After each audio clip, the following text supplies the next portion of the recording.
نحمده ونصلي على رسوله الكريم اما بعد اعوذ بالله من الشيطان الرجيم بسم الله الرحمن الرحيم يا ايها الذين آمنوا ان تنصروا الله ينصركم ويثبت اقدامكم وقال النبي صلى الله عليه وسلم تركت فيكم ثقلين لن تضلوا ما تمسكتم بهما کتاب اللہ و سنتی صدق اللہ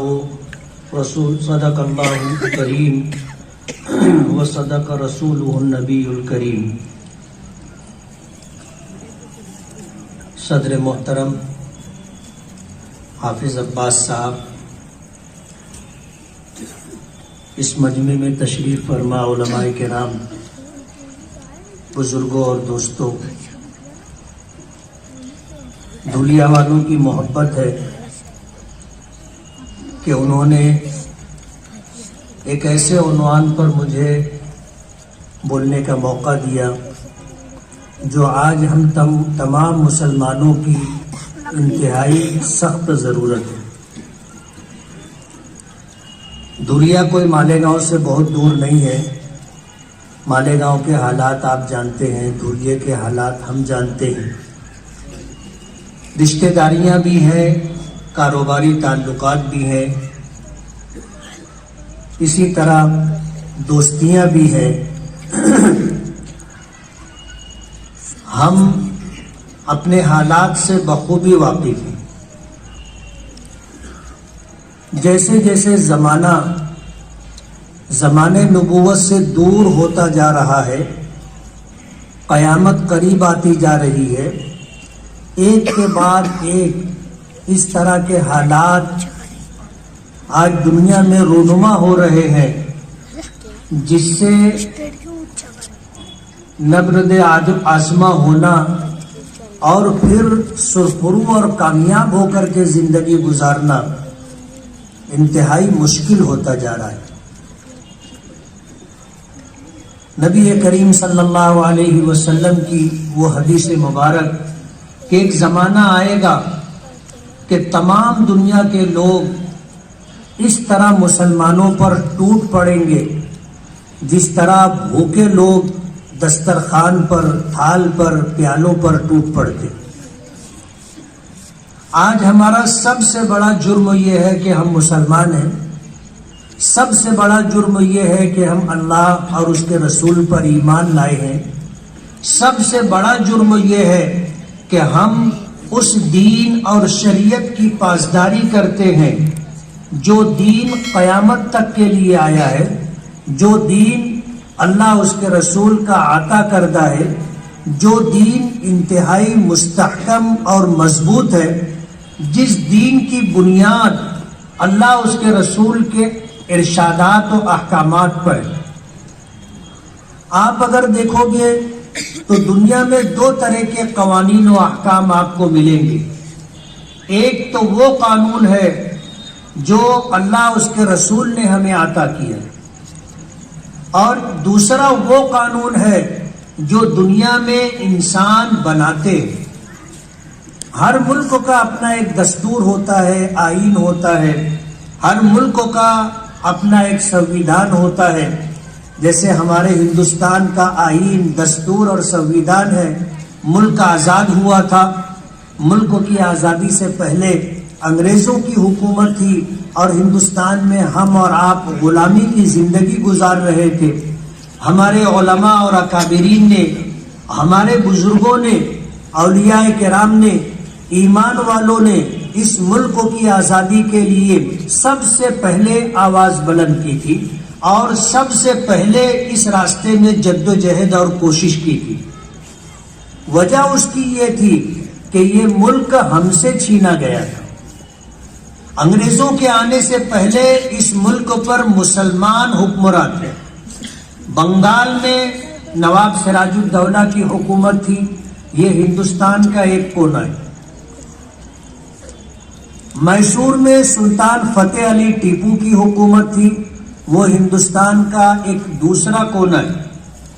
ہندوستان کے وسط میں مغلوں کی حکومت تھی، نظام کی حکومت تھی، الگ الگ نوابوں کی حکومت تھی. ہندوستان میں ہم مسلمان حکمراں تھے، انگریزوں نے یہ ملک ہم سے چھینا تھا. تو ظاہر بات ہے کہ جب یہ ملک ہم سے چھینا گیا تھا تو انگریزوں نے ملک کو چھیننے کے بعد سب سے زیادہ ظلم و ستم کا نشانہ ہم مسلمانوں کو ہی بنایا تھا.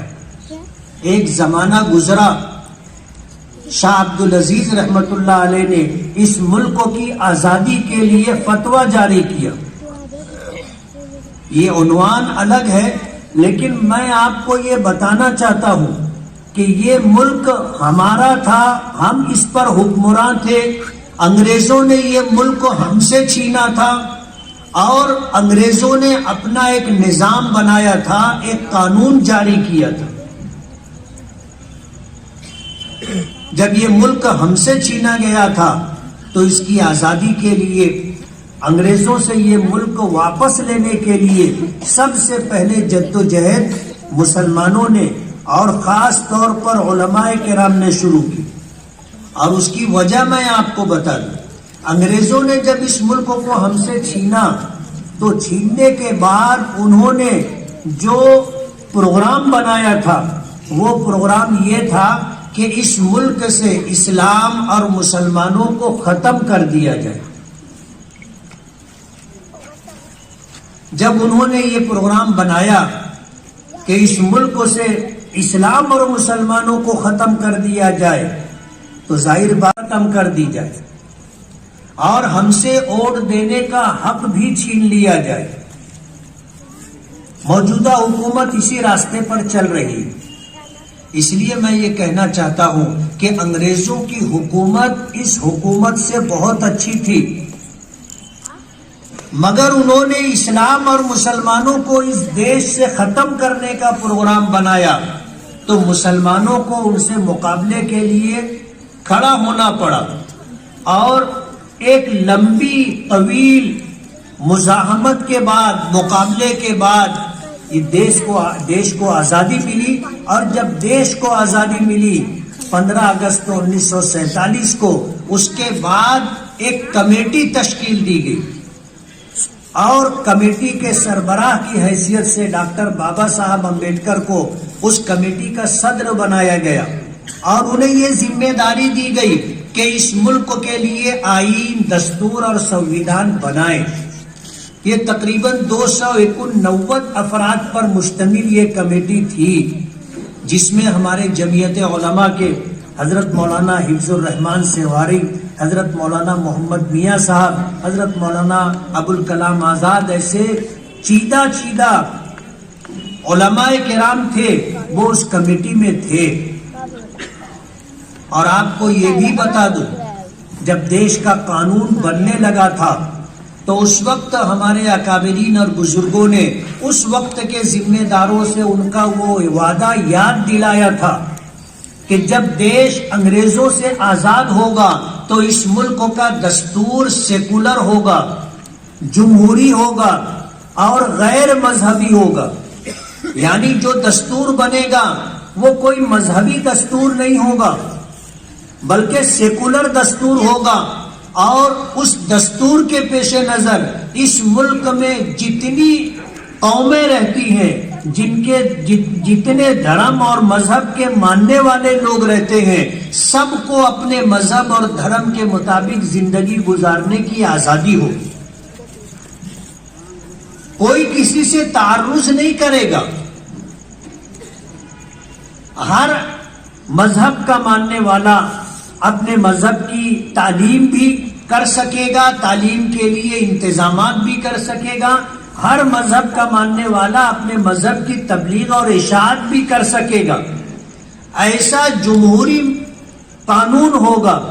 یہ وعدہ تھا اس وقت کا جب انگریزوں سے لڑائی چل رہی تھی اور جو لوگ پیش تھے، سب کا باہمی طور پر یہ مشورہ ہوا تھا کہ اس ملک کا آئین جو ہوگا وہ سیکولر ہوگا.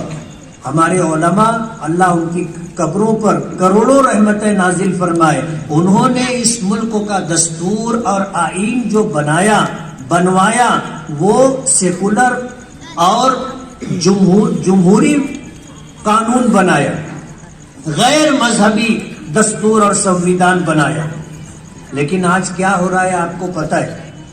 اس سے آگے بڑھ کر کے جو بات مجھے آپ کے سامنے رکھنی ہے وہ یہ کہ ایک طرف اللہ اس کے رسول کا قانون ہے اور دوسری طرف انسانوں کا بنایا ہوا قانون ہے۔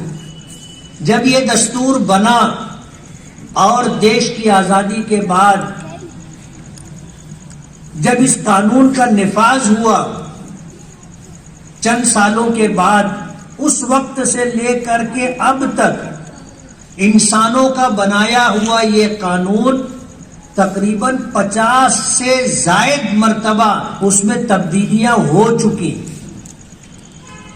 اور تبدیلی کیوں ہوئی وہ میں آپ کو بتانا چاہتا ہوں کہ ایک طرف اللہ اس کے رسول کا قانون ہے اور دوسری طرف انسانوں کا بنایا ہوا قانون۔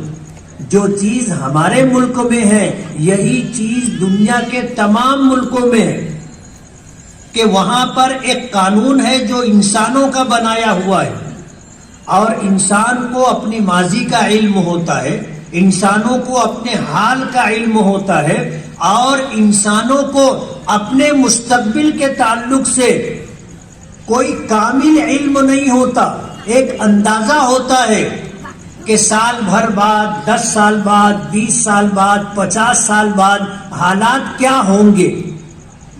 آدمی سوچ سکتا ہے کہ اندازہ لگا سکتا ہے، یقین کے ساتھ کسی کو پتہ نہیں ہوتا، خبر نہیں ہوتی کہ کل کیا ہوگا۔ اب ایسے لوگ جن کو ماضی کا علم ہے، جن کو حال کا علم ہے لیکن مستقبل کا علم نہیں ہے، وہ لوگ جو قانون بناتے ہیں وہ ماضی اور حال کو دیکھ کر کے بناتے ہیں، لیکن یہ حالات مستقبل میں بھی رہیں گے ایسا ضروری نہیں ہے۔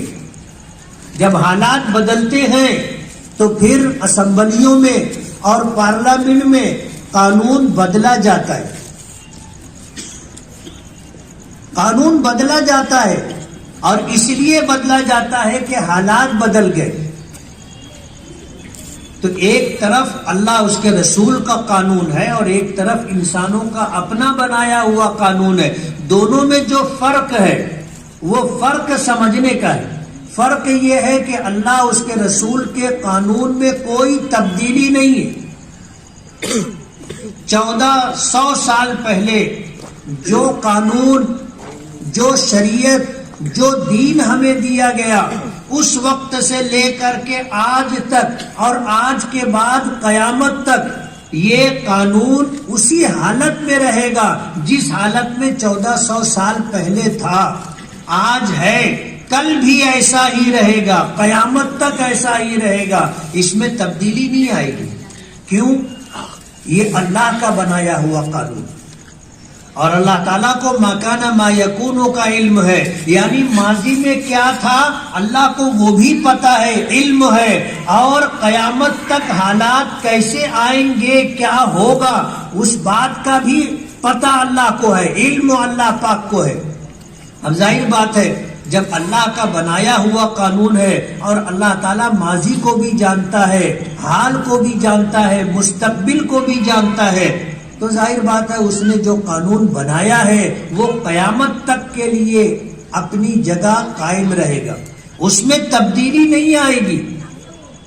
یہی وجہ ہے کہ علماء کرام قرآن و حدیث کو سامنے رکھ کر کے آپ کو وہ احکامات بتاتے ہیں جو اللہ اس کے رسول نے عطا کیے۔ ہم اپنی طرف سے کچھ نہیں بتاتے۔ ایک عالم کا کام، ایک مفتی کا کام، ایک قاضی کا کام، ایک مبلغ کا کام، ایک مدرس کا کام، ایک ایمان والے کا کام اللہ اس کے رسول کے احکامات کو بتلانا ہے، بس۔ تبدیلی کا حق کسی کو اللہ پاک نے نہیں دیا۔ خود نبی کریم صلی اللہ علیہ وسلم صاحب شریعت تھے۔ اللہ پاک نے قرآن کریم اتارا تو قرآن کریم میں یہ بتا دیا گیا کہ نبی کریم صلی اللہ علیہ وسلم جو کچھ کہتے ہیں یہ من جانب اللہ ہوتا ہے، بذریعے وحی آپ سے وہ کہلوایا جاتا ہے، اللہ کی طرف سے رہنمائی اور ہدایت ہوتی ہے جس کے مطابق وہ لوگوں تک اللہ کے احکامات واضح کر کے پہنچاتے اور بتاتے۔ نبی کریم صلی اللہ علیہ وسلم کے ارشادات قرآن کریم کی تفسیر ہے۔ ظاہر بات ہے ایک طرف اللہ اور اس کے رسول کے قانون، دوسری طرف انسانوں کا بنایا ہوا قانون۔ انسانوں کو جتنا علم ہوتا ہے اس علم کے مطابق قانون بناتے ہیں، اور جب حالات بدل جاتے ہیں تو بعد میں آنے والے پھر قانون بدلتے، اس میں ترمیم کرتے، اس میں تبدیلی کرتے۔ آج ہم لوگوں پر جو حالات ہیں پورے ملک میں، بلکہ یوں کہو کہ پوری دنیا میں آج ایمان والوں پر جو حالات ہیں وہ ہم میں سے ہر واقف شخص کو پتہ ہے، سب جانتے، اور جن کو جتنا زیادہ علم ہے حالات کا وہ اتنے زیادہ پریشان اور بے چین۔ جن کو پتہ نہیں ہے، حالات کا اندازہ نہیں ہے، ان کو کوئی پریشانی، کوئی بے چینی نہیں، لیکن جن کو حالات کا علم ہے، دشمنوں کی سازشوں کا، ان کی پلاننگ کا پتہ ہے، ان کی راتوں کی نیند اڑ گئی ہے۔ آج ملک کے حالات کیسے ہیں سب کو پتہ ہے، میں اس کی تفصیل میں نہیں جانا چاہتا۔ ظاہر بات ہے کہ آج ہم اس ملک میں ہیں اور اس ملک میں کیا ہو رہا ہے سب کو پتہ ہے۔ عربی کا جملہ ہے صاحب البیت ادری بما فی، گھر والا جانتا ہے گھر میں کیا ہے۔ ہم اپنے گھر میں ہیں تو ہمیں ہمارے گھر کا علم ہے، گھر کا پتہ ہے، گھر میں کیا ہے اس کی جانکاری ہے، اور ظاہر بات ہے کہ ہم اپنے شہر میں ہیں، شہر میں کیا ہو رہا ہے اس کا بھی پتہ ہے، اپنے ملک میں ہیں، ملک میں دیش میں کیا ہو رہا ہے اس کا بھی پتہ ہے۔ موجودہ حالات ہم لوگوں کے لیے انتہائی ناگفتگو، انتہائی تکلیف دہ۔ ملک کی آزادی کے بعد سے آج تک ہم لوگوں کے ساتھ کیا ہوا ہے سب کو پتہ ہے۔ سچر کمیشن کی رپورٹ نے جو حالات حکومت کے سامنے رکھے اس کا ایک جملہ ہے اور بہت مشہور جملہ ہے، بار بار آپ نے سنا ہوگا کہ اس ملک میں مسلمانوں کی حالت دلتوں سے بھی زیادہ پسماندہ ہے۔ ہم لوگ جہاں اچھی تعداد میں ہیں، ہم لوگ اس تعداد کی وجہ سے، مل جل کر کے رہنے کی وجہ سے، اکٹھا رہنے کی وجہ سے قدر محفوظ ہے۔ آپ اندازہ کرو ان لوگوں کے بارے میں دیہاتوں میں جو دو چار مکانات ہیں، شہروں میں جو منتشر ہو کر کے رہتے ہیں، الگ الگ مکانات ہیں، بازو میں کون ہے دوسرے مذہب کا ماننے والا، آگے پیچھے اوپر نیچے اس طرح کے رہنے والے لوگ ہیں، ان کی دینی حالت اور ان کی سماجی حالت کیا ہے ہم نہیں اندازہ کر سکتے۔ ایسے حالات میں جب ایسے ناگفتہ اور تکلیف دہ حالات کے ساتھ دنیا میں مسلمان جی رہا ہے اور سب یہ چاہتے ہیں کہ ہمارے حالات بدلے، ہمارے حالات بدلے اور بے روزگاری سے نکل کر کے روزگار پالے، ہم پریشانیوں سے نکل کر کے اچھے حالات میں آ جائے، بیماریوں سے نکل کر کے صحت پالے، ذلت کی زندگی ختم ہو جائے، عزت کا مقام مل جائے، سماج کے اندر باوقار طریقے سے ہم زندگی گزارنے لگے۔ ہر سنجیدہ، ہر وہ شخص جو اپنے لیے، اپنے بچوں کے مستقبل کے لیے فکر مند ہے، اس کی یہی سوچ ہے۔ اب ظاہر بات ہے کہ حالات ہیں تو حالات ہم پر کیوں ہیں، پہلے ہمیں اس کا جائزہ لینا ہوگا۔ نبی کریم صلی اللہ علیہ وسلم نے آج سے 1400 سال پہلے ایک جملے میں ہمیں بتا دیا، ایک جملے میں اس بات کی نشاندہی کر دی، فرمایا اعمالکم عمالکم، تمہارے جیسے اعمال ہوں گے، تم پر حکمراں اسی طرح کے مسلط کیے جائیں گے۔ اللہ کے رسول صلی اللہ علیہ وسلم نے فرمایا کہ زمین سے جیسے تمہارے اعمال آسمان پر جائیں گے، ان اعمال کے مطابق آسمان سے فیصلے تمہارے لیے نازل ہوں گے۔ یہ ہے وہ بنیادی نقطہ جس کو سمجھنا اور سمجھ کر کے پھر آگے کا پروگرام بنانا ہماری ذمہ داری۔ اللہ کا بے پناہ کرم اور احسان ہے کہ اللہ نے ہمیں ایمان کی دولت دی، ہمیں اسلام کا سرمایہ دیا، ہمیں جو احکامات قرآن کریم کی شکل میں اور احادیث مبارکہ کی شکل میں ملے ہیں، یہ وہ دین ہے، وہ شریعت ہے، وہ احکام ہے جس کی صداقت پوری دنیا میں مسلم۔ ایسا دین اور ایسا مکمل دین اللہ پاک نے ہمیں عطا کیا، اور روئے زمین پر اسلام کے علاوہ کوئی دوسرا مذہب ایسا نہیں ہے جو اسلام کے مقابلے میں کھڑا رہ سکے۔ کوئی دعویٰ نہیں کر سکتا کہ ان کا دین مکمل ہے۔ ہمارا دین اللہ پاک نے عطا کیا تو مکمل عطا کیا۔ نبی کریم صلی اللہ علیہ وسلم کی عمر مبارک 40 سال ہوئی، اللہ نے آپ کو نبوت و رسالت عطا کی۔ آپ نے 13 سال مکے میں رہ کر کے گزارے، آپ نے 10 سال مدینہ منورہ میں رہ کر کے گزارے۔ 23 سال کے عرصے میں آپ پر قرآن کریم نازل ہوتا رہا، ہر آیت آپ نے یاد کروائی، اسے لکھوایا، اور آپ نے اللہ کے نازل کردہ قرآن کریم کی آیات کی آپ نے تشریح اور وضاحت کی۔ 23 سال کے عرصے میں جب اللہ کے نبی صلی اللہ علیہ وسلم اس دنیا سے پردہ کر جاتے، آخری سال میں آپ نے حج فرمائے، جسے حجۃ الوداع کہا جاتا ہے۔ اور وداع اس لیے کہتے ہیں کہ اللہ کے رسول صلی اللہ علیہ وسلم ہم لوگوں سے رخصت ہونے والے تھے۔ حدیث پاک میں آتا ہے کہ اللہ کے رسول صلی اللہ علیہ وسلم اس طرح کی گفتگو فرمایا کرتے تھے کہ سمجھنے والے سمجھا کرتے تھے کہ اب اللہ کے رسول جانے والے۔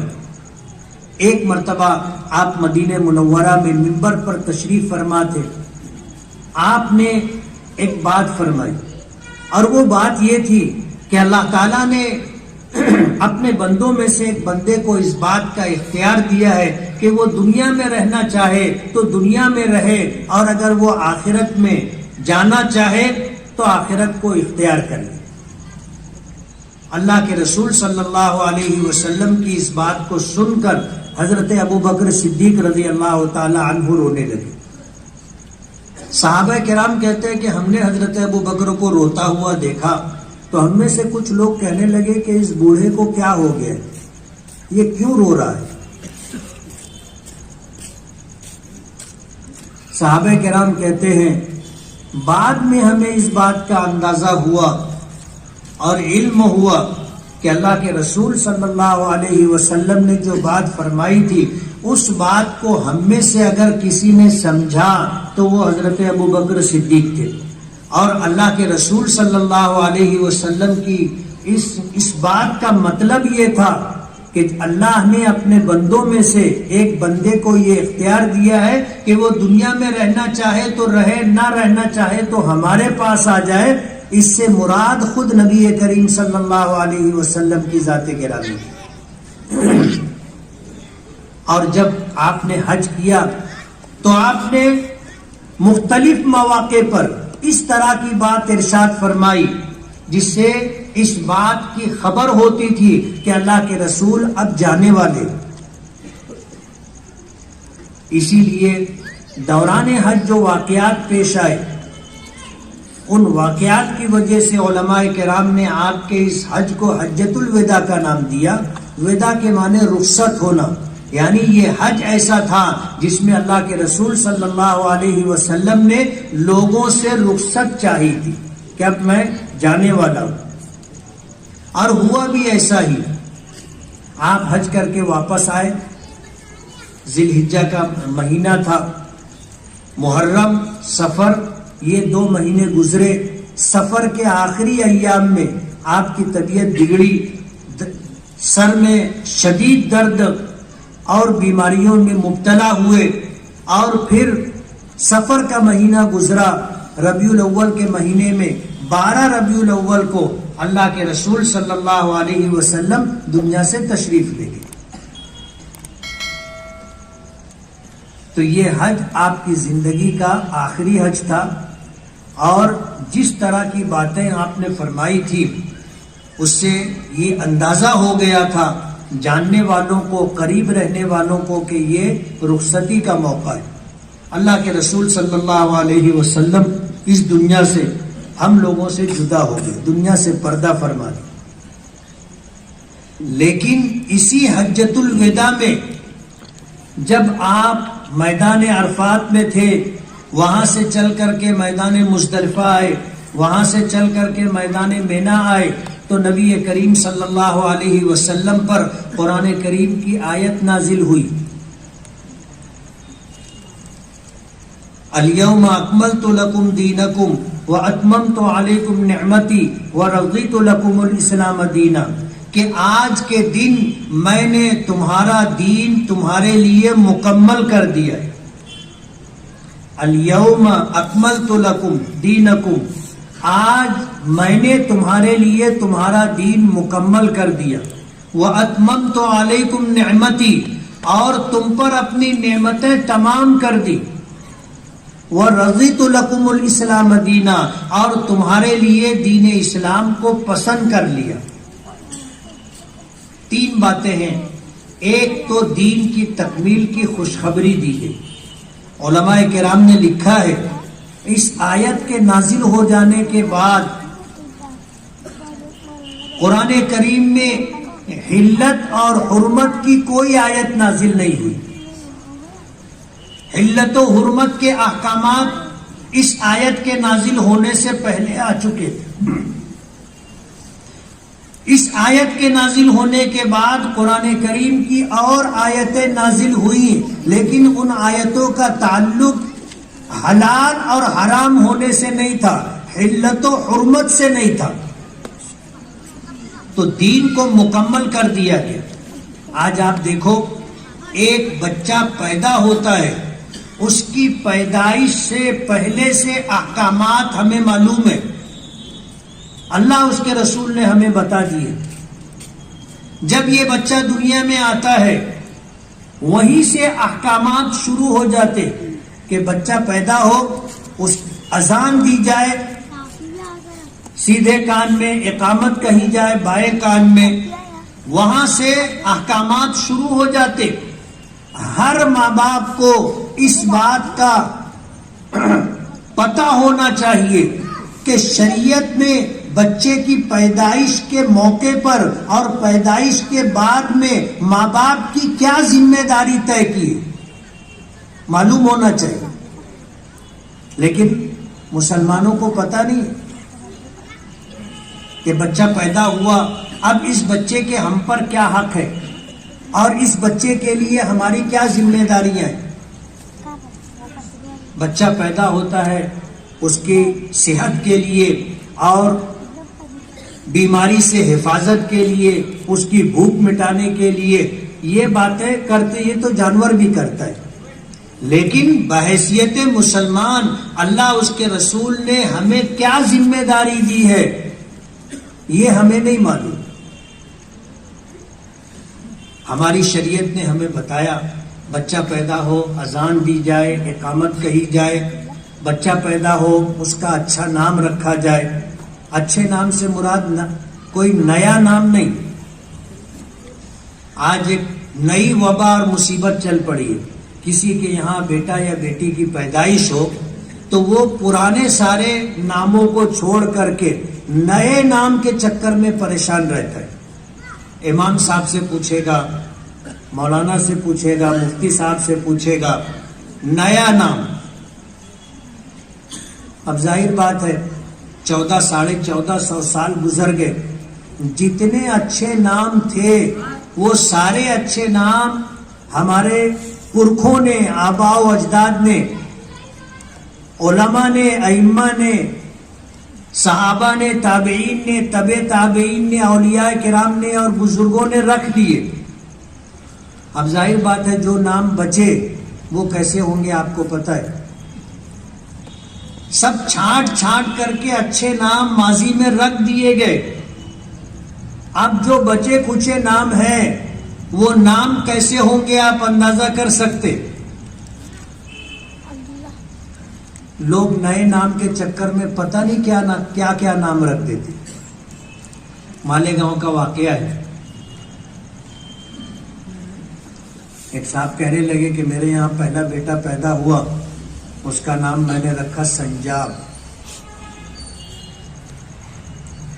دوسرا بیٹا پیدا ہوا تو اس کا نام میں نے رکھا سرخاب. اب تیسرا بیٹا پیدا ہوا ہے تو وہ میرے پاس اسی وزن پر نیا نام پوچھنے آئے تھے کہ نام کسی نے رکھا نہ ہو یا رکھا بھی ہو تو بہت کم لوگوں نے. میں نے کہا پنجاب رکھ دو اس کا نام. وزن بھی ہے اور پورے ہندوستان میں تم گھوم کر کے دیکھ لو، پورے مالیگاؤں میں آپ گھوم کر کے دیکھ لو، کسی کا نام پنجاب نہیں ہوگا. اب ظاہر بات ہے ایسا ہی نام بچا ہے تو ایسا ہی نام رکھنا پڑے گا. بچہ پیدا ہو ماں باپ کی ذمہ داری ہے اس کا اچھا نام رکھے. اچھے نام سے مراد نیا نام نہیں ہے. نام رکھنے میں ہمیں ماضی میں دیکھنا چاہیے اللہ کے نیک لوگوں کے کیا نام ہے، اللہ کے نیک بندوں نے اپنی اولادوں کے کیا نام رکھے، وہ نام رکھنا چاہیے. اور ایسا نام رکھنا چاہیے کہ آج یہ بچی ہے، کل یہ جوان ہوگی، شادی ہوگی، ادھیڑ ہوگی، بوڑھی ہوگی. نام ایسا ہونا چاہیے کہ عمر کے ہر دور میں وہ نام جچے. یعنی بوڑھی عورت بھی ہے اور اس کا وہ نام اگر کہا جائے تو اس کی عمر کے حساب سے، اس کے مقام و مرتبے کے اعتبار سے وہ نام اس کو سٹ کرتا ہو. کچھ بھی نہیں رکھ دینا چاہیے. میں ایک جگہ بیٹھا ہوا تھا اپنے دوست کے پاس، وہ اپنی بیٹی کو بولتا تھا گڑیا. اب چھوٹی تھی اس کو گڑیا بولتا تھا. بڑی ہو گئی، جب بڑی ہو گئی شادی کی عمر کو پہنچی، میں بیٹھا تھا اس کو آواز دیا گڑیا گڑیا تو وہ آ ہی نہیں رہی تھی. اب اس کے بعد جب اس کو بلایا تو آئی اور آ کر کے اس نے اپنے باپ سے جو پہلی بات کہی وہ یہ کہ آپ مجھے گڑیا کہتے ہو، مجھ کو اچھا نہیں لگتا. میں چھوٹی تھی آپ بولتے تھے گڑیا تو ٹھیک ہے، اب میں بڑی ہو گئی ہوں آپ مجھے گڑیا کیوں بولتے ہو. اب ظاہر بات ہے کہ یہ بوڑھی ہو جائے گی اور اس کو کوئی گڑیا بولے گا تو نام بھی ایسا رکھنا چاہیے کہ عمر کے ہر دور میں جچے اور اس کو سننے میں یا اس کو نام لے کر کے پکارنے میں اس کو برا نہ لگے. ماں باپ کی ذمہ داری ہے. بچہ پیدا ہو، اذان دی جائے، اقامت کہی جائے، اس کا اچھا نام رکھا جائے. حضرت عمر فاروق رضی اللہ تعالیٰ عنہ کا ایک واقعہ ہے. ان کے پاس ایک صاحب آیا اور آ کر کے انہوں نے شکایت کی کہ میرا بیٹا میرا حق ادا نہیں کرتا. حضرت عمر فاروق رضی اللہ تعالیٰ عنہ نے ان کے بیٹے کو بلایا اور بلا کر کے کہا کہ تیرے باپ نے تیری شکایت کی ہے کہ تو اپنے باپ کا حق ادا نہیں کرتا. تو اس بیٹے نے حضرت عمر فاروق رضی اللہ تعالیٰ عنہ سے پوچھا کہ امیر المومنین، باپ کا اولاد پر حق ہے؟ کہنے لگے کہ ہاں ہے. تو بچے نے پوچھا کہ امیر المومنین، اولاد کا بھی ماں باپ پر کوئی حق ہے؟ تو حضرت عمر فاروق رضی اللہ تعالیٰ عنہ نے فرمایا کہ ہاں، اولاد کا بھی ماں باپ پر حق ہے. تو اس بچے نے پوچھا کہ امیر المومنین آپ مجھے بتائیے کہ اولاد کا ماں باپ پر کیا حق ہے؟ حضرت عمر فاروق رضی اللہ تعالی عنہ نے فرمایا کہ اولاد کا حق یہ ہے کہ جب وہ پیدا ہو تو اذان دی جائے، اقامت کہی جائے، اس کا اچھا نام رکھا جائے اور اس بچے کے لیے اچھی ماں کا انتخاب کیا جائے، اس کی تعلیم و تربیت کی فکر کی جائے۔ اس بچے نے جواب دیا کہ امیر المومنین، آپ نے فرمایا کہ اپنے بچے کے لیے اچھی ماں کا انتخاب کیا جائے، یعنی ہم جب رشتہ کریں، نکاح کے لیے رشتہ تلاش کریں تو رشتہ تلاش کرنے میں یہ بات پیش نظر رکھیں کہ میں جس کے ماں بننے والی ہے وہ اچھی ہونی چاہیے، اور اچھی سے مراد اللہ کے رسول صلی اللہ علیہ وسلم نے جسے اچھا کہا ہے وہ اچھا ہے۔ حضور پاک صلی اللہ علیہ وسلم نے فرمایا تنکح المرأة لأربع لمالها ولجمالها ولحسبها ولدینها فاظفر بذات الدین تربت یداک، کہ جب تمہیں نکاح کرنا ہو یعنی اپنے بچوں کی ماں کسی عورت کو بنانا ہو تو اس کے انتخاب میں اللہ کے رسول صلی اللہ علیہ وسلم کی ہدایات کو سامنے رکھا جائے، اچھی ماں کا انتخاب کیا جائے۔ حضور نے فرمایا کچھ لوگ مالداری دیکھ کے نکاح کرتے ہیں، کچھ لوگ خوبصورتی دیکھ کے نکاح کرتے ہیں، کچھ لوگ حسب و نسب خاندان دیکھ کر کے نکاح کرتے ہیں، اور کچھ لوگ دینداری دیکھ کر کے نکاح کرتے ہیں۔ حضور نے ہمیں ہدایت دی اور یہ فرمایا کہ دینداری دیکھ کر نکاح کرو، زندگی کامیاب رہے گی۔ اس بچے نے امیر المومنین حضرت عمر فاروق رضی اللہ تعالی عنہ سے فرمایا، کہا کہ امیر المومنین، آپ نے کہا کہ اپنے بچوں کے لیے اچھی ماں کا انتخاب کیا جائے، تو میں باندی کی اولاد، ایک باندی کے پیٹ سے پیدا ہوا، اور آپ نے کہا کہ اپنے بچے کا اچھا نام رکھا جائے، تو میرے باپ نے میرا نام جوائل رکھا ہے۔ آپ نے کہا کہ اپنے بچوں کی تعلیم و تربیت کرے، میرے باپ نے میری تعلیم و تربیت کی کوئی فکر نہیں کی۔ حضرت عمر فاروق رضی اللہ تعالی عنہ نے جب بچے کی یہ بات سنی تو اس کے باپ کو بلایا اور بلا کر کے کہا کہ تو نے اپنی اولاد کا حق پہلے ضائع کیا ہے، اولاد تیرا حق بعد میں ضائع کر رہی ہے۔ آج ہم اپنے سماج اور معاشرے پر نظر ڈالیں، اپنے گھر میں اپنے خاندان کو دیکھیں، ہمارا کیا حال ہے؟ اسلامی ہدایات و تعلیمات کو ہم کتنا پیش نظر رکھتے ہیں؟ علماء نے کہا ہے کہ اپنے بچوں کو علم سکھاؤ، اگر علم میں کچھ کمی ہوگی تو تمہاری اچھی تربیت اس کی تلافی کر دے گی، یعنی علم کم ہوگا تو اس کم علمی کے عیب کو تربیت چھپا لے گی، لیکن اگر آپ نے اپنے بچوں کو علم تو دیا لیکن تربیت نہیں کی تو علم چاہے کتنا ہی زیادہ ہو جائے وہ تربیت کی کمی کو پورا نہیں کر سکتا۔ آج ہمارے گھروں میں تربیت کا کوئی ماحول نہیں، کسی ماں باپ کے پاس اپنے بچوں کی تربیت کا کوئی پروگرام نہیں۔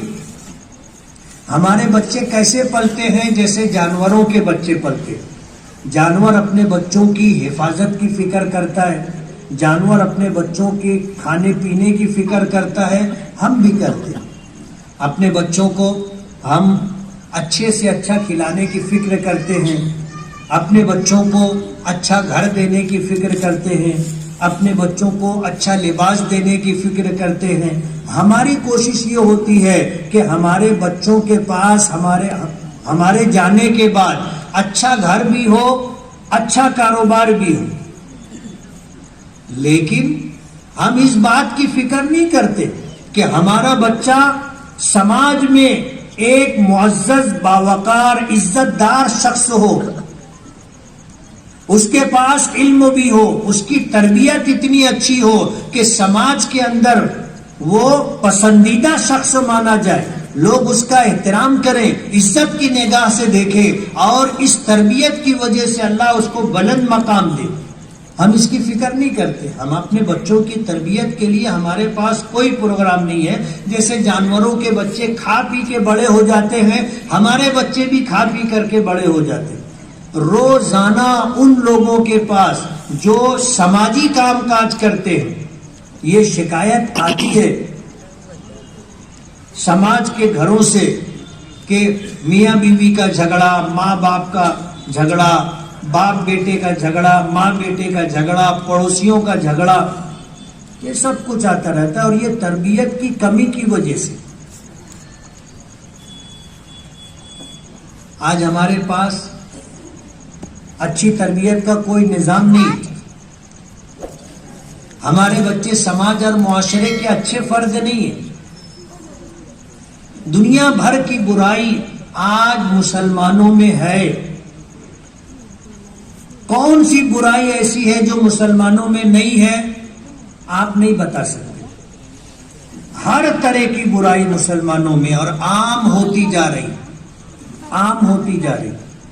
نشہ کرنے میں مسلمان آگے، نشہ بیچنے میں، نشہ اور چیزوں کے بیچنے میں مسلمان آگے، چوری کرنے میں مسلمان آگے، لوٹ مار کرنے میں مسلمان آگے، دھوکہ دینے میں مسلمان آگے، جھوٹ بولنے میں مسلمان آگے، الزام لگانے میں، بے آبرو کرنے میں مسلمان آگے، جوا بولو، زنا بولو، مسلمان سب سے آگے۔ جیلوں میں اگر جاؤ گے تو 100 قیدی اگر ہوں گے تو اس میں آدھے سے زیادہ مسلمان ہوں گے۔ یہ سچائی ہے، اور اس کی وجہ یہ ہے کہ ہم نے اپنے بچوں کی تربیت کا کوئی نظام نہیں بنایا۔ ہمارا مذہب اسلام جس طرح مکمل ہے، آج ہم اپنے اسلام کو چھوڑ کر کے زندگی گزار رہے ہیں۔ اللہ تعالیٰ کو ہم سے محبت نہیں۔ حدیث پاک میں آتا ہے ان اللہ لا ينظر الى صورکم ولا الى اجسادکم، اللہ تعالیٰ تمہاری صورتوں کو نہیں دیکھتا، اللہ پاک تمہارے جسموں کو نہیں دیکھتا، ولیکن اللہ ينظر اعمالکم، اللہ تمہارے اعمال کو دیکھتا ہے۔ تمہارے اعمال اچھے ہیں تو اللہ کو ہم اچھے لگیں گے، اور اگر ہمارے اعمال اچھے نہیں ہیں، شکل و صورت اچھی ہے، کپڑا اچھا ہے، مکان اچھا ہے، سواری اچھی ہے، اس سے کچھ اللہ کے یہاں ہمارا بنتا نہیں۔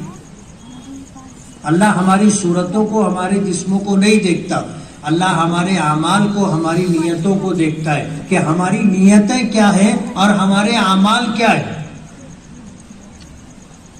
آج ملک کے موجودہ حالات میں ہم لوگوں پر جو مصیبتیں اور پریشانیاں ہیں، یہ ہماری بدعمالیوں کی وجہ سے۔ قرآن کریم میں اللہ پاک نے فرمایا کہ وَمَا أَصَابَكُم مِّن مُّصِيبَةٍ فَبِمَا كَسَبَتْ أَيْدِيكُمْ وَيَعْفُو عَن كَثِيرٍ۔ اللہ پاک فرماتے ہیں کہ تمہیں جو مصیبتیں پہنچتی ہیں، جو پریشانیاں لاحق ہوتی ہیں، تم پر جو حالات آتے ہیں، یہ تمہارے اپنے ہاتھوں کی کمائی ہے، تمہارے اپنے اعمال کا نتیجہ ہے۔ وَمَا أَصَابَكُم مِّن مُّصِيبَةٍ فَبِمَا كَسَبَتْ أَيْدِيكُمْ وَيَعْفُو عَن كَثِيرٍ، اور تمہاری بہت ساری برائیاں، بدعمالیاں اللہ درگزر کر دیتا ہے، اس پر حالات نہیں بھیجتا، پکڑ نہیں کرتا، مواخذہ نہیں فرماتا۔ اگر ہر برے عمل پر اللہ پاک کی طرف سے ہم پر حالات آنے لگ جائے تو آج جس حالت میں ہم ہیں اس سے بدتر حالت میں ہم پہنچ جائیں گے۔ اللہ اپنے بندوں پر ظلم نہیں کرتا، اور بندوں میں بھی وہ بندے جو اپنے آپ کو ایمان والا کہتے ہیں، وہ بندے جو اسلام کا متبع اور پیروکار اپنے آپ کو بتلاتے ہیں، وہ بندے جو اللہ کے آخری نبی جناب رسول اللہ صلی اللہ علیہ وسلم پر، اللہ کی کتاب قرآن کریم پر، نبی کریم صلی اللہ علیہ وسلم کی حدیثوں پر ایمان رکھتے ہوں، ظاہر بات ہے یہ بندے وہ بندے ہیں جن کو اللہ نے یہ نعمتیں عطا کی ہیں. ایسے بندوں پر اللہ کیسے ظلم کرے گا؟ لیکن آج ہم پر جو حالات ہیں، ان حالات کو اگر ہم بدلنا چاہے اور ان مصیبت اور پریشانیوں سے ہم لوگ نکلنا چاہے تو ہم کو اپنے لیے کچھ پروگرام بنانا پڑے گا. ہم جس طرح زندگی گزار رہے ہیں اس طرح ہمارے مسائل ختم نہیں ہوں گے، ہماری مصیبتیں پریشانیاں دور نہیں ہوں گی، بلکہ ہر آنے والا دن نئی مصیبت نئی پریشانی لے کر کے آئے گا. اور اگر ہم چاہتے ہیں کہ حالات بدلیں تو ہمیں قرآن کریم کا ضابطہ دیکھنا پڑے گا.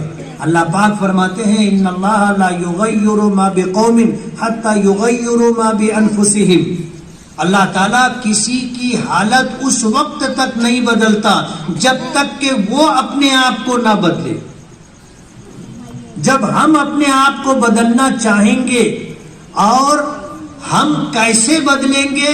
قرآن کریم اور حدیث پاک کو سامنے رکھ کر کے دیکھیں کہ ہماری صبح سے لے کر کے رات سونے تک کے تمام اعمال کیا شریعت اسلامیہ کے مطابق ہیں، اللہ اس کے رسول کے احکامات کے مطابق ہیں. اگر ہم یہ چاہتے ہیں کہ اللہ ہمارے حالات بدلے تو اس کو بدلنے کے لیے پہلے ہمیں کوشش کرنی ہوگی. جب ہم کوشش کریں گے تو اللہ ہماری مدد کرے گا، حالات کو بدل دے گا. بیماری سے نکال کر کے صحت یابی کی نعمت عطا کرے گا، غریبی سے نکال کر کے امیری عطا کرے گا، ذلت کی زندگی سے نکال کر کے عزت کی زندگی دے گا، تکلیفوں سے نکال کر کے اللہ پاک ہمیں راحت عطا کرے گا. غیروں کی نظر میں جس طرح ہم ذلیل و خوار ہو رہے ہیں اور ہماری حیثیت ایسی ہوگی جیسے سمندر کے پانی پر جھاگ، اللہ تعالیٰ اسے بدل دے گا. اور پھر لوگ ہمیں قدر کی نگاہوں سے دیکھیں گے، لوگ ہمیں عزت دیں گے، لوگ ہمارا احترام کریں گے، لوگ ہمارے لیے کارآمد بنیں گے. مگر یہ اس وقت ہوگا جب ہم اپنے آپ کو بدلیں گے. اور اگر ہم نے اپنے آپ کو بدلنے کی کوشش نہیں کی تو پھر حالات بدلیں گے نہیں، بلکہ اس سے برے حالات آئیں گے. یہ قرآنی ضابطہ ہے ان اللہ لا یغیر ما بقوم حتی یغیروا ما بانفسہم، کہ اللہ تعالیٰ کسی قوم کی حالت کو اس وقت تک نہیں بدلتا جب تک کہ وہ خود اپنے حالات کو بدلنے کی کوشش نہ کرے. موجودہ حالات میں ہمارا کوئی وزن نہیں ہے، کوئی وزن نہیں. آج تو ملک کی سیاسی پارٹیوں نے یہ کہنا شروع کر دیا کہ ہم کو تمہاری ضرورت نہیں ہے، ہم کو تمہاری ضرورت نہیں. انہوں نے اپنا انتظام کر لیا اور اپنے انتظام کے تحت وہ اقتدار تک پہنچ گئے. ہم میں کے جو لوگ ان کے پاس جاتے ہیں کہ ہم تمہاری پارٹی سے جڑنا چاہتے ہیں، ہم تمہارے ساتھ رہ کے کام کرنا چاہتے ہیں، تو ان کو ٹکا سا جواب مل جاتا ہے کہ تم کو جہاں جانا ہے جاؤ، جو کرنا ہے کرو، ہم کو تمہاری ضرورت نہیں. اتنے بے وزن ہو گئے ہیں ہم لوگ. آپ دھلیا مالیگاؤں نہ دیکھیں، ان جگہوں کو دیکھیں جہاں پر لوگ مسلمان منتشر ہیں، مسلمان کم تعداد میں ہیں، کتنی پریشانیوں کے ساتھ وہ جی رہے ہیں، آپ کو اندازہ نہیں. بے وزن ہو گئے، اور بے وزن اس لیے ہو گئے کہ ہم نے اللہ اس کے رسول کو چھوڑ دیا، ان کے احکامات کو چھوڑ دیا، من مانی زندگی گزار رہے.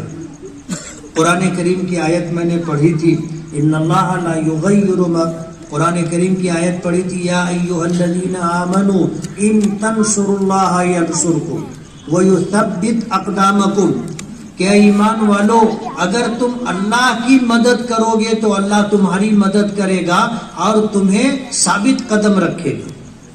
مفسرین نے اس کی تفسیر میں جو باتیں ارشاد فرمائی ہیں کہ اللہ کی مدد کرنے کا مطلب یہ ہے کہ اللہ کے دین کی مدد کرو گے،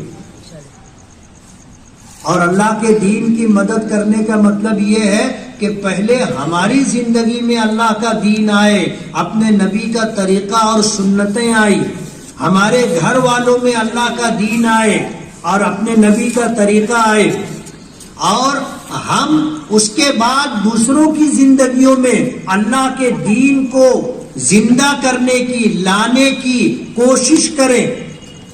جب ہم اللہ کے دین کا کام کریں گے تو اللہ ہماری مدد کرے گا، جب ہم اللہ کے دین کی مدد کریں گے تو اللہ ہمارے کام بنائے گا۔ وَيُثَبِّتْ أَقْدَامَكُمْ، تمہیں ثابت قدم رکھے گا۔ نہ ماننے والوں پر اللہ تمہیں غلبہ عطا کرے گا، ایمان والوں کو ان لوگوں پر غلبہ عطا کرے گا جن کے پاس ایمان نہیں ہے، جن کے پاس اسلام نہیں ہے۔ اور اللہ کو یہ فیصلہ کرنے میں کوئی مشکل نہیں۔ آپ اگر دنیا کی تاریخ اٹھا کر کے دیکھو گے، اللہ کو ماننے والوں کی تعداد ہمیشہ کم رہی ہے، کبھی بھی ہم اکثریت میں نہیں رہے۔ دنیا کی تاریخ اٹھا کر کے آپ دیکھ لو، نبی کریم صلی اللہ علیہ وسلم کے زمانے سے آج تک، حضور کا زمانہ دیکھو، مکے میں تھے تو اقلیت میں تھے، مدینہ پہنچے تو اقلیت میں تھے، اور جب کفر اور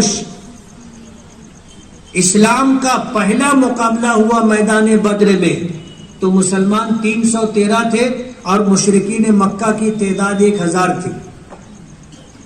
غزوہ بدر کا مارکہ پیش آیا، اس مارکے میں مسلمانوں کی تعداد 700 تھی اور سامنے 4000 لوگ تھے۔ آگے آئیے، غزوہ خندق کے موقع پر مسلمانوں کی تعداد چند ہزار تھی اور مشرکین کی تعداد کم و بیش 24,000 تھی۔ اللہ نے غلبہ دیا، وما ذالک علی اللہ بعزیز۔ غلبے کے لیے اکثریت ضروری نہیں ہے، غلبے کے لیے آپ اللہ کے دین کے مددگار بنے، آپ دیندار بنے، اپنی اولاد کو دیندار بنائیں، اپنے گھر میں رہنے والے افراد، ماں بہن بیٹی کو دیندار بنائیں، دوسروں کو دیندار بنانے کی کوشش کریں، یعنی اللہ کے دین کی تبلیغ و اشاعت کریں، اللہ ہماری مدد کرے گا۔ اور اگر اللہ کی مدد ہمارے ساتھ ہے، دنیا کی کوئی طاقت ہمارا بال بیکا نہیں کر سکتی، کچھ نہیں بگاڑ سکتی۔ اپنی ذات کو نفع بخش بنائیں، تمام انسانیت کے لیے، صرف مسلمانوں کے لیے نہیں، تمام انسانیت کے لیے ہماری ذات نفع بخشو۔ ہمارا یہ دین اسلام تلوار سے نہیں پھیلا ہے، طاقت کے بلبوتے پر دین نہیں پھیلا، بلکہ یہ دین پھیلا ہے اخلاق کی بنیاد پر، دینداری کی بنیاد پر۔ ہم میں اگر اچھے اخلاق ہوں گے، دینداری ہوگی، لوگ آپ سے متاثر ہوں گے۔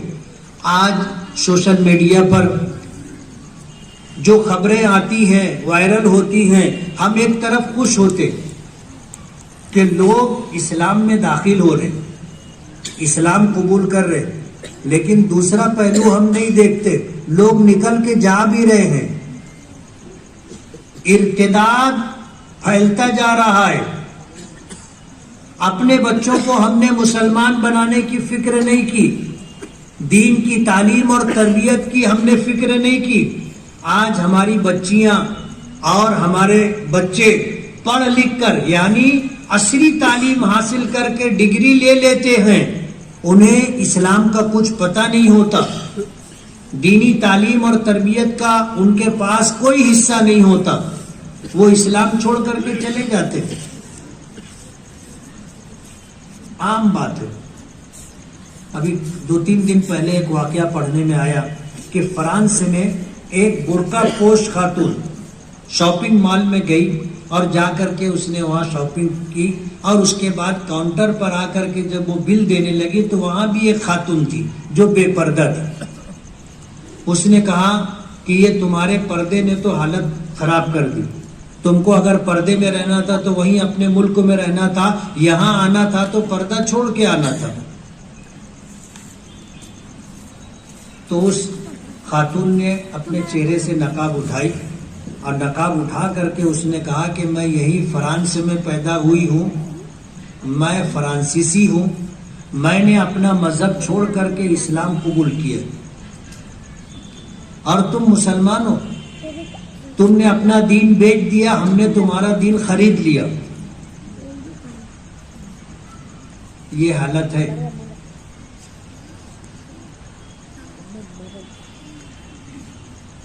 ایک طرف لوگ اسلام میں آ رہے ہیں اور دوسری طرف جو پیدائشی مسلمان تھے وہ اسلام سے نکل کر کے جا رہے ہیں، اور اس کے ذمہ دار ہم ہیں. ذمہ دار ہم ہیں. ابھی ہفتہ 10 دن پہلے پونا سے خاتون کا فون آیا، شوہر کا انتقال ہو گیا، ماں باپ کا انتقال ہو گیا، عمر 60 کے اوپر ہو چکی. ایک بیٹی تھی، اس کو پڑھا لکھا کر کے اس نے ڈگری دلا دی، وہ اپنے ہم کلاس غیر مسلم لڑکے کے ساتھ چلی گئی. وہ یہ پوچھ رہی تھی کہ میں اپنی جائیداد میں سے اس کو کچھ نہیں دینا چاہتی، کچھ نہیں دینا چاہتی، تو میں کیا کروں؟ حالات ایسے ہیں کہ ہم اپنے بچوں کو دنیاوی تعلیم، عصری تعلیم دلا کر کے ان کو قابل بنا دیتے ہیں، لیکن مسلمان نہیں بنا پاتے، اچھا انسان نہیں بنا پاتے. ظاہر بات ہے اسے یہی پتہ نہیں تھا کہ اسلام کیا ہے، اسلام کتنی قیمتی دولت ہے. ماں باپ نے اولاد کو بتایا نہیں. آج اگر وہ چھوڑ کے جا رہی ہے تو ماں باپ کے پاس رونے کے علاوہ کوئی چارہ نہیں. کل قیامت کے دن اس پر بھی پوچھ ہوگی. اولاد ماں باپ کی کمائی ہے، اور اولاد کی دنیا بنانے کے ساتھ ساتھ آخرت بنانا ماں باپ کی ذمہ داری ہے. اور یہ اس وقت ہوگا جب ہم بچے کی پیدائش سے لے کر کے ہمیشہ اس کی دینی تعلیم و تربیت کی فکر کریں. ہم اگر اپنے گھر کے اندر اپنے بچوں کو اس طرح بنائیں گے، سنواریں گے، ایک سچا پکا مسلمان، دیندار مسلمان، با اخلاق مسلمان. اسلام کے ہر حکم میں اللہ نے تاثیر رکھی. جیسے ہم نماز پڑھتے، دوسرے مذہب کے لوگ بھی پوجا پاٹ کرتے، لیکن ہماری جو عبادت ہے وہ اللہ کی طرف سے ہمیں دی گئی ہے. اس میں اتنی تاثیر ہے کہ آپ نماز پڑھو، لوگ کھڑے ہو کر کے رک کر کے دیکھتے ہیں کہ یہ کیا ہے. ریل میں آپ سفر کرو، جنرل بوگی میں ہو، نماز کا آپ کو بیٹھنے کی جگہ نہیں ہے، کھڑے ہو، پریشان ہو، دھکا کھا رہے ہو. نماز کا وقت ہو، آپ وضو کر کے آؤ، لوگوں سے بولے گے یار 2 منٹ مجھے نماز پڑھنی، تھوڑا سا مجھے جگہ دے دو. آپ مصلی بچھا کے نماز پڑھ لو، مختصر 2 رکعت نماز پڑھ کر کے آپ مصلی اٹھاؤ، لوگ آپ کو بیٹھنے کی جگہ دیں گے. کیوں؟ صرف نماز کی برکت سے. یہ عمل لوگوں پر اثر انداز ہوتا ہے. اسلام کا ہر حکم اثر انداز ہوتا ہے. شیخ عبد القادر جیلانی رحمت اللہ علیہ کا واقعہ سب کو معلوم ہوگا. علم حاصل کرنے کے لیے گھر سے نکلے جا رہے تھے. زمانہ پرانا تھا، سفر کیسے ہوتا تھا آپ کو پتا ہے. راستے میں ڈاکوؤں نے قافلے کو لوٹا، سب کے پاس سے مال چھین لیا. ایک شیخ عبد القادر جیلانی رحمت اللہ علیہ کے پاس بھی آیا اس ڈاکو نے پوچھا کہ تیرے لڑکے تیرے پاس کچھ ہے؟ تو شیخ عبد القادر جیلانی رحمت اللہ علیہ بچے تھے، انہوں نے کہا کہ ہاں ہے۔ کیا ہے؟ بولے میرے پاس 40 اشرفیاں ہیں۔ اس نے کہا کہ 40 اشرفیاں کہاں ہیں؟ تو کہا کہ یہ بغل کے اندر کپڑے کے اندر سلی ہوئی ہے۔ 40 اشرفی بولے تو سونے کا سکہ،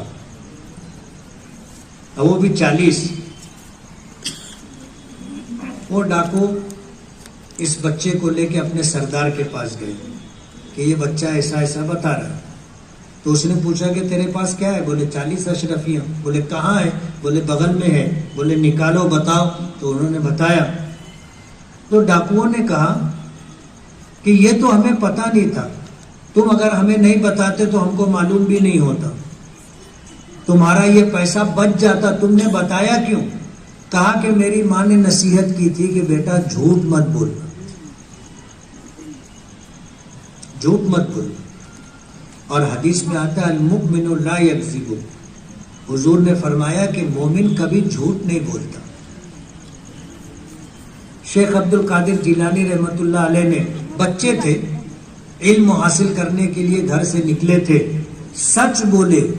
کتابوں میں یہ تاریخ میں یہ واقعہ موجود ہے کہ وہ ڈاکو اتنا متاثر ہوئے کہ اس ایک جملے کی وجہ سے کہ میری ماں نے مجھے نصیحت کی تھی کہ بیٹا جھوٹ مت بولنا، بس اس جملے کی وجہ سے ڈاکوؤں کی زندگی میں انقلاب آ گیا۔ سب غلط کام چھوڑ کر کے، شرک و کفر چھوڑ کر کے مسلمان ہو کر کے زندگی گزارنا شروع کر۔ مجھے بتانا یہ ہے کہ اسلام کے ہر حکم میں تاثیر ہے، ہر حکم میں تاثیر۔ آپ انسانیت کے ساتھ پیش آئیں، اچھے اخلاق کے ساتھ لوگوں کے ساتھ پیش آئیں، لوگوں کا احترام کریں، لوگوں کی عزت کریں، لوگوں کا حق دیں، لوگوں کی مدد کریں۔ یہ وہ اعمال ہیں جو لوگوں پر اثر انداز ہوں گے۔ اور اللہ پاک کا نظام ہے، ضابطہ ہے، فَأَمَّا الزَّبَدُ فَيَذْهَبُ جُفَاءً وَأَمَّا مَا يَنْفَعُ النَّاسَ فَيَمْكُثُ فِي الْأَرْضِ، کہ دنیا میں جو چیز نفع بخش ہوتی ہے اللہ اس کو باقی رکھتا ہے، اور جو چیز کارآمد نہیں ہوتی، بیکار ہوتی ہے، اللہ اس کو ختم کر دیتا ہے۔ اور پھر اللہ پاک نے فرمایا کہ وَإِن تَتَوَلَّوْا يَسْتَبْدِلْ قَوْمًا غَيْرَكُمْ ثُمَّ لَا يَكُونُوا أَمْثَالَكُمْ۔ اگر تم لوگ قرآن کریم چھوڑ دو گے، اگر تم لوگ نبی کریم صلی اللہ علیہ وسلم کی سنتیں چھوڑ دو گے، اگر تم لوگ اسلامی احکامات سے روگردانی کرو گے، اللہ تعالیٰ تمہیں ہٹا دے گا، ختم کر دے گا، تمہاری جگہ دوسری قوموں کو لائے گا جو تمہارے جیسے نہیں ہوں گے، نماز نہیں پڑھتے، روزہ نہیں رکھتے، پوری زکوٰۃ نہیں دیتے، حج فرض ہو گیا ہے حج نہیں کرتے، سچ نہیں بولتے، گناہ کے کاموں میں پیش رہتے، نشے کا استعمال ہم کرتے، نشے کا سامان ہم بیچتے، جوا ہم کھیلتے، زنا ہم کرتے، جھوٹ ہم بولتے، کینہ کپٹ ہم اپنے دل میں رکھتے، لوگوں پر الزامات لگاتے، لوگوں کے خلاف سازشیں کرتے، لوگوں کو نقصان پہنچانے کی کوشش کرتے۔ مسلمان اس کو نہیں کہتے، ایسا آدمی مسلمان نہیں۔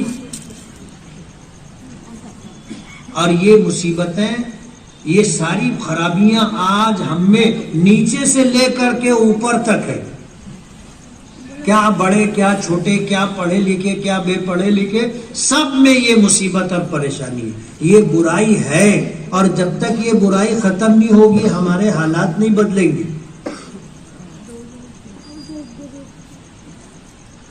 اس لیے اگر ہم یہ چاہتے ہیں کہ ہمارے لیے اللہ پاک کی طرف سے اچھے فیصلے آئے، ہم ذلتوں سے نکل کر کے عزت کے مقام پر پہنچے، لوگ ہمیں عزت کی نظر سے دیکھیں، احترام کی نظر سے دیکھیں، لوگ ہمارے جان و مال میں تعرض نہ کریں، لوگ ہمیں نقصان نہ پہنچائے، لوگ ہمیں اسلامی احکامات سے نہ روکیں، تو اس کے لیے ہمیں اپنے آپ کو بدلنا ہوگا۔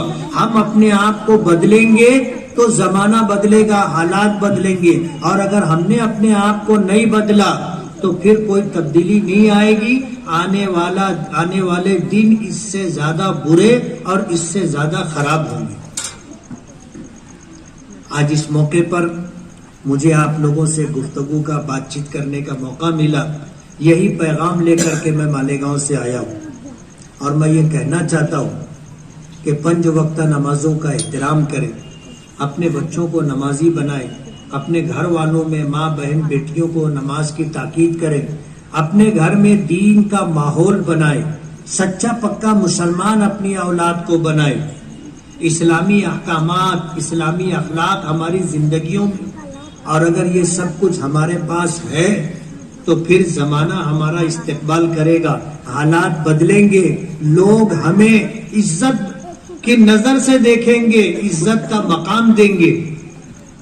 اور اگر ہم نے ہماری دنیا سے ان پر کوئی اثر پڑنے والا نہیں ہے، ان پر اگر کوئی چیز اثر انداز ہوگی تو وہ ہماری دینداری ہے، وہ ہمارے اسلامی احکامات ہیں، بس اس کے علاوہ ہمارے پاس دوسری کوئی چیز نہیں ہے۔ ہمارے نبی نے فرمایا ترکت فیکم ثقلین لن تضلوا ما تمسکتم بہما کتاب اللہ و سنتی، کہ میں تم میں 2 وزندار قیمتی چیزیں چھوڑ کر کے جا رہا ہوں، اگر تم اسے مضبوطی سے پکڑے رہو گے تو کبھی بے راہ نہیں ہوگے، کبھی بھٹکو گے نہیں، کبھی گمراہ نہیں ہوگے۔ کامیابی کا راستہ اللہ دے گا، جس پر عزت بھی ملے گی، جس پر چل کر کے تم کو دنیا بھی ملے گی، آخرت بھی بنے گی۔ وآخر دعوانا الحمدللہ رب